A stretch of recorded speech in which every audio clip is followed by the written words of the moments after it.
I'll give you an expression that they use in the White House, and it's one of those things where, let's just be honest, it's the most embarrassing thing we've ever seen. Um, and I'll tell you what's embarrassing. So there's an expression they use in the White House. It's a real thing I know because my friend worked for President Trump in the first in his first term in office. That they say you're either at the table or you're on the menu. You're either at the table or you're on the menu. So when you watch these people come in and just suck up to Donald Trump and like, you're handsome, you're slim, you're smart, you're amazing. Let me tell you about how, and you're like, wait, what is, did they all take a pill? Like, what is it? But it's the complete and utter blind allegiance that is required in order to do business with the president. And yeah, listen, I understand. Some of you voted for Trump, and you're like, "Hey, I'm all in on this thing. It's great." That's fine. You're allowed to. It's your vote. You're allowed to. I'm also allowed to be a person who's honest and says like, "This is how it actually works." And you watch people, and you're like, "Wait, what's wrong with this guy?"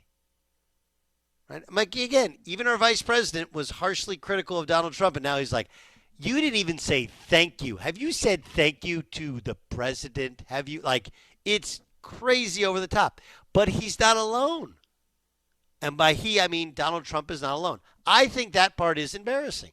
But I think it's equally embarrassing, LeBron James. He wants complete and loyalty. Nobody's allowed to actually say, hey, Bronny has a lot of work to do. Bronny shouldn't have been on an NBA roster. Bronny should have played every game with the G League team, not just some, and started to travel late in the year. And the same is true for Deion Sanders. Have you seen this? They're going to retire. Their two stars from this past year, jersey number at their spring game, nonetheless. Travis Hunter and Shedeur Sanders. Now, look, the reality is that Travis Hunter and Shedeur Sanders did bring a lot of great things with them.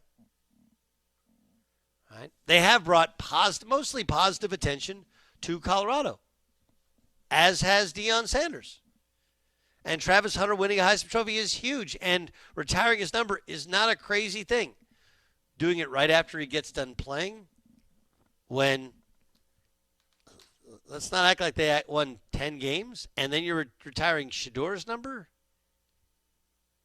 It seems a little soon, right? It seems like, they just usually it's something we do at like the 10-year, the 15, the 20-year anniversary, bring it back. And again, part of it might be genius. It's like, hey, maybe this starts a new trend. Why are we waiting so long to retire numbers so that we don't remember the great times that those players who had their number retired even played under? It's like often it's like my head coach Eddie Sutton. He went into the Hall of Fame after he passed away. Like why did we? He was a Hall of Famer 15 years ago. Why not put him in the Hall of Fame? So there may be a little genius to it, but it feels more Trumpian in the Deion Sanders re-signed long-term contract to remain in Colorado. There is 0.0% doubt that as part of the discussions for Deion coming back was, hey, you guys need to retire Shedeur's number. ASAP Rocky.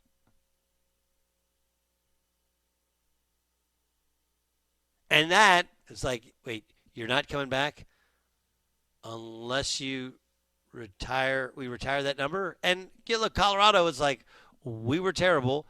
Now we're relevant. All we got to do is retire Shedeur's number, pay him $10 million. We're going to make a bunch of money elsewhere.